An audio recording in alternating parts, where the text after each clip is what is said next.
Rumours and Lies is a bit late this month, sorry about that, but it does mean I get to include some late news, with the Plastic Soldier Company announcing a Valentine tank for their plastic 15mm range.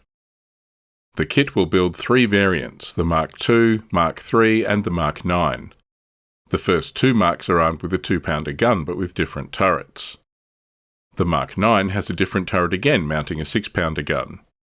The ability to build all these different variants makes this kit very versatile, covering British service in North Africa as well as Lend-Lease service in Russia. Planning for this kit must be quite advanced. The announcement included this finished artwork of the sprues showing the parts and identifying the parts for each variant. You can clearly see on here the different turret options for the Mark II, III and IX variants. It will be interesting to compare this kit with the upcoming Battlefront Valentine rumoured to be part of the next British release for Mid-War Flames of War. There's been no release date set for this PSC Valentine kit, so we'll bring you more information as we get it. In Cold War news, the PSC Leopard I kit has been released. Unfortunately, gamers who received their kits noticed a problem. The driver's hatch on the hull is modelled open. A nice touch, but there's no hatch piece on the sprue.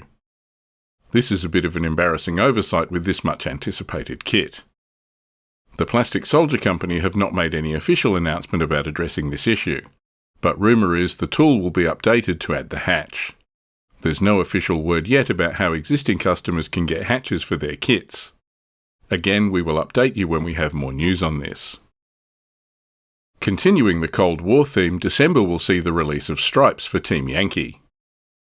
Stripes is the new US Forces book for Team Yankee, with the 72-page hardcover book being in the first wave due for release in early December. This covers US forces similar to the US Army lists in the original Team Yankee rulebook, but expanded with new formations and forces.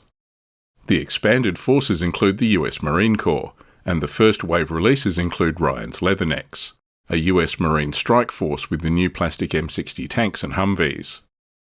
Other releases in the first wave are the new plastic US Rifle Platoon with 55 figures, and the US Marine Corps token set.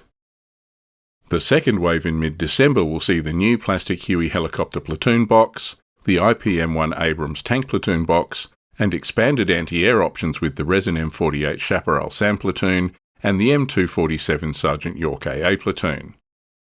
The M1 box is the same plastic as the original M1 tank platoon, but includes the new IP M1 unit card. The IP M1 retains the same 105mm gun as the M1, but has increased armour protection. The Huey box contains 2 plastic helicopters which can be built as either the US Army or US Marine Corps variants. Armament includes door gunners with M60 machine guns. Both the M48 and M247 AA box sets include 4 resin and metal vehicles. These will add welcome AA options for US forces, although the inclusion of the M247 Sergeant York, which was only produced in small numbers, has caused some comment. January releases will include the Marine Dice set, M60 Tank Platoon box set, Humvee and LAV Platoon box sets in plastic, as well as the AV-8 Harrier Attack Flight, AAV P7 Platoon and M551 Sheridan Platoon in resin and metal.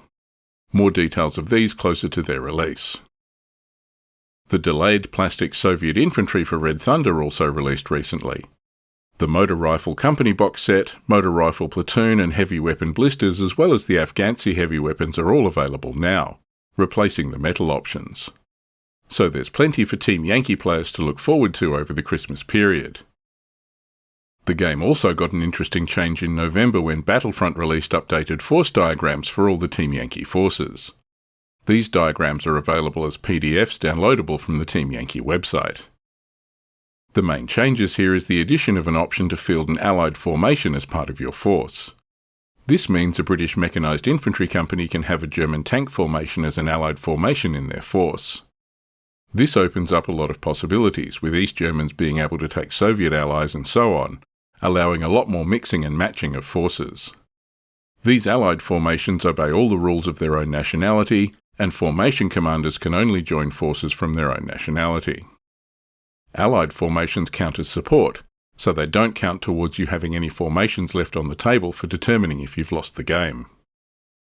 Just before we leave Team Yankee, Dice of War principal Adam Brooker had an article featured on the Team Yankee website in November, talking about the importance of mobility for German forces. This approach was an interesting alternative to the common NATO tactic of hunkering down and trusting to good armour and firepower to kill the enemy. Well worth a read. In Flames of War news, the last of the Fighting First releases became available. This included the M7 Priest Artillery Battery and 105mm Artillery Battery box sets, the T-30 75mm Assault Gun Platoon, and the M1917 Machine Gun Platoon. The unit card packs for mid-war were also released, including unit cards for Desert Rats, Afrika Korps and Fighting First. Late November saw some late war goodies with the release of the Armies of the Late War hardcover book. Given 4th edition is focused on mid-war, this is designed as an easy option for new players to be able to play late war using the new rules. It collects 22 of the most common units from the 4 major late war nationalities, and converts them to the new 4th edition format, including unit cards, which are available as separate unit card packs. This new book and card packs now move some late war armies to the 4th edition rules directly, rather than having to use the early war late war conversion book and rules. There are also 4 new starter box sets aimed at getting new players started in late war 4th edition. These are the German Panzer Kampfgruppe box, the British Armoured Battle Group box, the US Combat Command, and the Soviet Tank Shock Group. These all have plastic late war tank forces along with unit cards, decals, commander sprues, a getting started guide and a 4th edition mini rulebook. Note that these cards and the new book effectively transition these late war forces to 4th edition, and the rulebook is the same as the mid-war rulebook, not the early war late war 4th edition conversion book. This caused a bit of confusion when existing players bought these sets, but these boxes are primarily aimed at getting new players into late war 4th edition Flames of War. So that's the roundup for November. I'm keenly waiting to get my hands on some Stripes gear, and I hope to get hold of some for review when they're released. The Plastic Soldier Company's Valentine announcement is welcome news, a great addition to desert forces for the British and for Russians on the Eastern Front. There was some initial confusion about the new Armies of the Late War box sets with existing players, but once you realise these are for new players and are aimed at fully transitioning some main late war forces to the new 4th edition rules, these make more sense. What are you waiting to see? What interests you the most? Given this is the last Rumours and Lies before Christmas, what are you going to try and pop into your stocking for the new year? Remember to like and subscribe to make sure you get notified of new Fog of War videos, including Rumours and Lies.